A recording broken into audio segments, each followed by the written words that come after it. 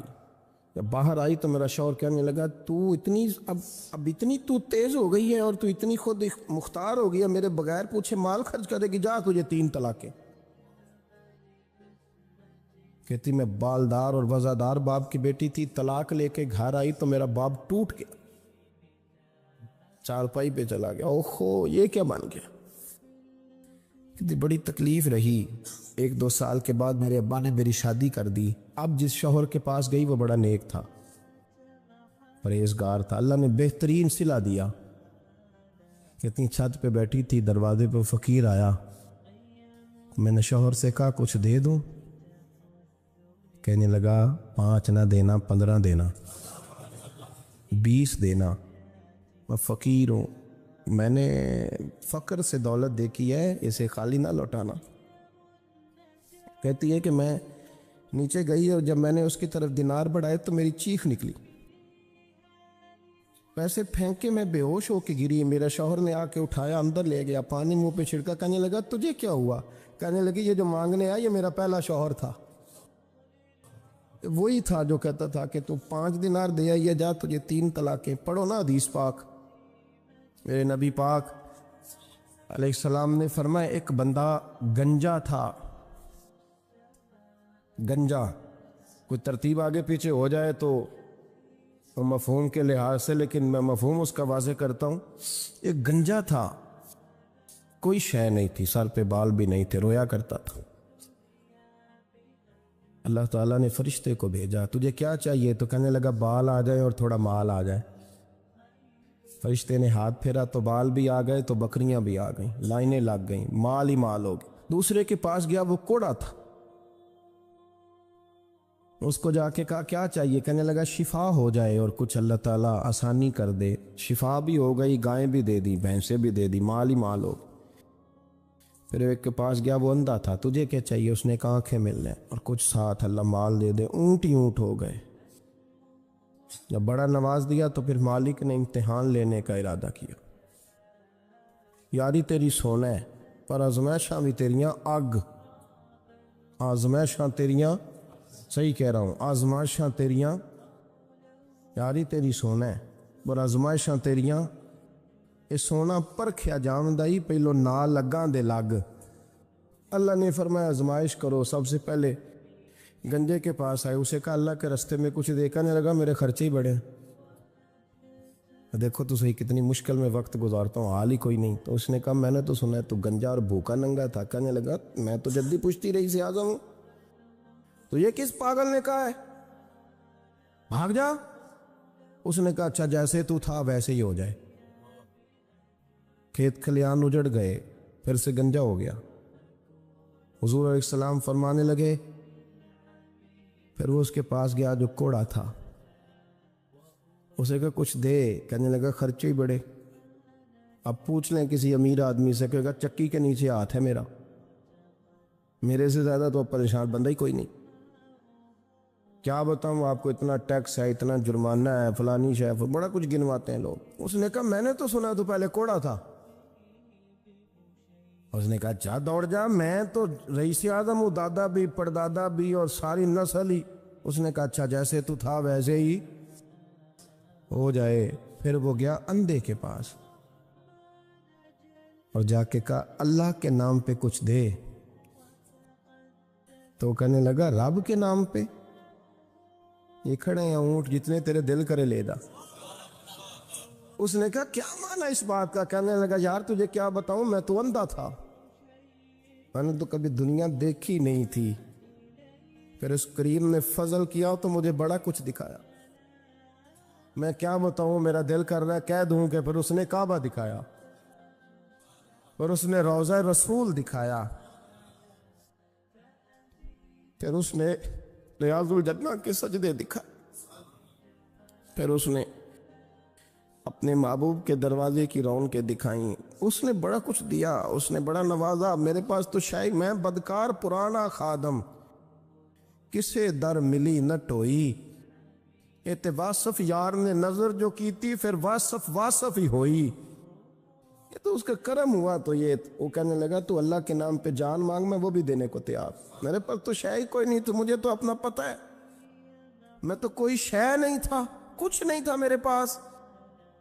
یہ تو ان کا کرم ہے کہ رخ ان کا ادھر ہے. اور مختصر سی میری کہانی ہے, یہ جو بھی ہے ان کی مہربانی ہے. تو وہ کہنے لگا میں بھی کچھ لینے نہیں آیا تھا, تیری آزمائش ہی کرنے آیا تھا. تیری عزتیں بھی سلامت رہیں گی, تیرا مال بھی سلامت رہے گا, تیری شفا بھی.